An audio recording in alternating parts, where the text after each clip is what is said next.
Jonbenet Ramsey was a 6-year-old pageant girl who was killed in her home in Boulder, Colorado in 1996. Jonbenet had a father named John Ramsey, a mother named Patsy Ramsey, and a 9-year-old brother named Burke. John Ramsey was actually a president of a computer software company, and that's how the family acquired all of their wealth. Patsy was basically a stay-at-home mom who just adored Jonbenet Ramsey and always put her in beauty pageants, to where Jonbenet actually won, I believe, 6 titles. Okay, so boom. It was December 26, 1996 at 5:52 in the morning when Patsy called the police department saying that her daughter Jonbenet was missing. The police officers were actually in the house within 3 minutes of the phone call, and they got to work immediately. One of the first things that Patsy Ramsey found was a ransom note that was 2.5 pages long, and the interesting part was it was written on paper and with a pen that was inside of Jonbenet's home. It wasn't written elsewhere and taken to the home. No, the kidnapper or murderer came in the house, sat down, and wrote the note. And investigators say it would have taken 20 to 30 minutes to write this note. And I don't see how any stranger could break into someone's house and feel comfortable enough to sit there for 20 or 30 minutes before or after they committed the crime and write this note. So it's giving, the call's coming from inside the house.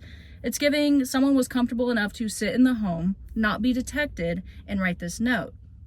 Interesting. Another thing about the ransom note is the ransom asked for the safe return of Jonbenet, because the kidnappers or whoever wrote the ransom note was like, we'll return Jonbenet if you give us $118,000.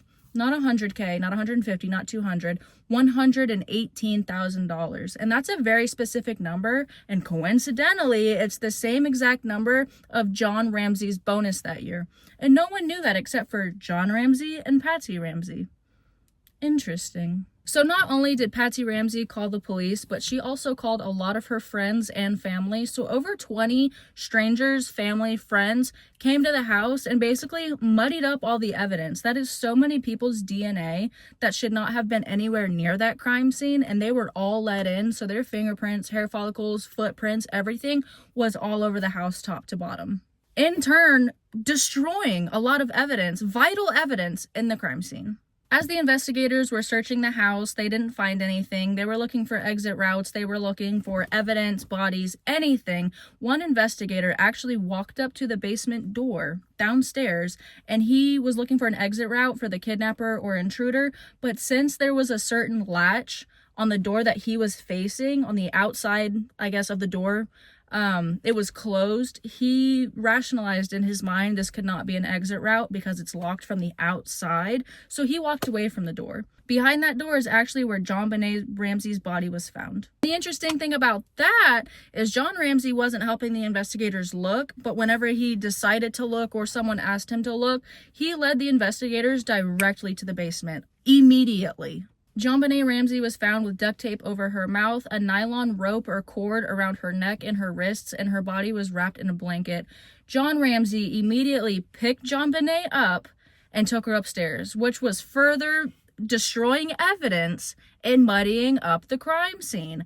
Investigators took a look to see if Jonbenet had been SA'd or anything of that nature, and why they did not find any DNA on Jonbenet. They did find injuries on her genitalia, and it seemed that her area was wiped clean with a cloth, which is very interesting. The injuries on Jonbenet were similar to if someone used a paintbrush or a garrote on her body.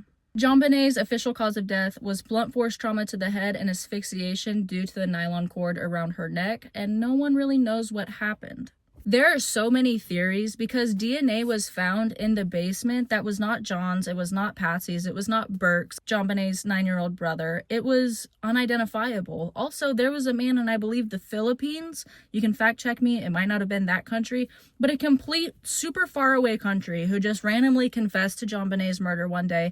He was obviously found not guilty because it wasn't possible or plausible that he did it, but no one knows who actually committed this crime or why. Some of the theories include that John Ramsey, Jonbenet's father, actually unalived his daughter, told Patsy, and Patsy and him covered it up together. There wasn't a real reason or theory as to why he did it. That was just a theory that he did it.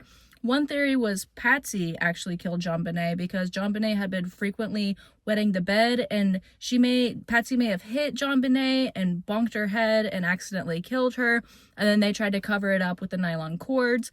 But my favorite, and honestly to me the most plausible theory, this is alleged, this is not true, no one knows what genuinely happened, is that the 9-year-old brother Burke actually killed Jonbenet. I'm not trying to be rude, but Burke and all of his interviews, and even to this day, just seems like weird. Like, he's just, something's off about him. And I get this was a very traumatizing experience.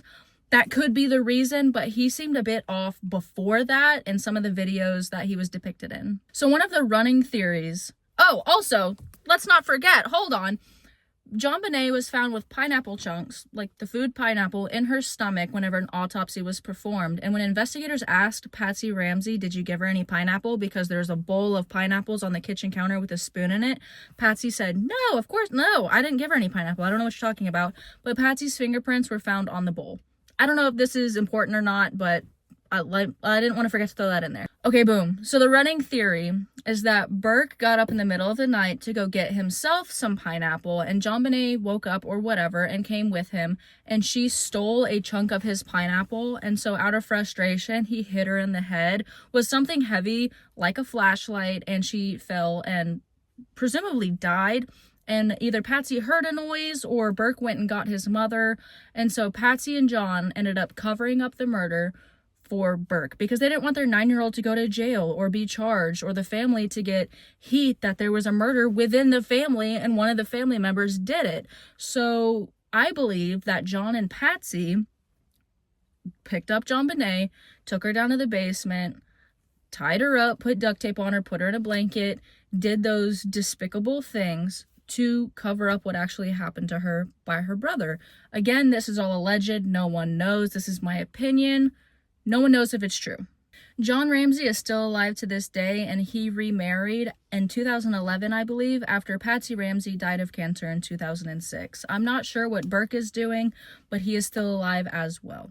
What are y'all's theories? What do y'all think happened? Who do you think did it? Was it a random man from another country? Was it the dad? Was it the mom? Was it the brother? Let me know in the comments what your theory is, and if you like this video and want to see more true crime videos, also let me know. And if there's any specific cases that you want me to investigate and discuss, let me know in the comments. Give me all the cases. I'll be more than happy to discuss whatever cases that y'all want to hear. Thanks again for watching, guys. Don't forget to like and subscribe. Also, I'm going to be a lot more present on this platform. Truthfully, I fell off. Life got crazy. Life got busy. But I'm going to be posting regularly on YouTube. I promise this time. So if you want to see more content, don't forget to like and subscribe. Love ya.